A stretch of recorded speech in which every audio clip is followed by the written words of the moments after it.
Devenir chrétien est un choix radical. Cela nécessite un changement de vie complet. Il nous faut être intransigeants dans nos prises de position, quitte à s'opposer au bon sens. Cela signifie que vous accepterez toujours le fait d'être un pécheur, que la mort de Christ est votre seul secours, que vous êtes en permanence à la recherche d'un cœur nouveau, et finalement, qu'il n'y a qu'une personne qui soit aux commandes de votre vie. Rien n'est plus trompeur que le cœur humain. On ne peut pas le guérir, on ne peut rien y comprendre. Ainsi, vous ne pourrez plus vous baser sur vos propres critères et vos perceptions pour prendre des décisions. On ne peut pas avoir Jésus en rejetant sa parole, car sa parole et lui sont inséparables. Salomon dit « Ne te fie pas à ta propre intelligence, mais place toute ta confiance dans le Seigneur. Appuie-toi sur lui dans tout ce que tu entreprends, et il guidera tes pas.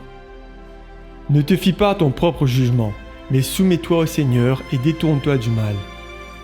Ce sera le remède à tous tes troubles, l'apaisement de tes maux. » Salomon utilise ensuite les finances pour suggérer un moyen par lequel nous pouvons apprendre à faire confiance à Jésus et à nous soumettre à sa parole.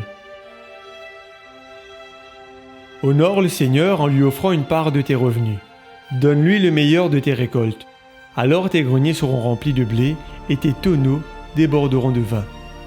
Honorer le Seigneur avec le meilleur de nos récoltes veut dire que nous donnons ce que nous avons de meilleur à Dieu en premier avant de régler toute autre dépense. Souvenez-vous toujours qu'une soumission limitée engendre des bénédictions limitées, alors qu'une soumission totale engendre des bénédictions débordantes. Alors que vous rendez votre dîme et donnez votre engagement, demandez à Dieu de vous donner un cœur soumis et de vous aider à être prêt à dire « Parle Seigneur, ton serviteur écoute ». Mettons le désir en dernier et Dieu en premier.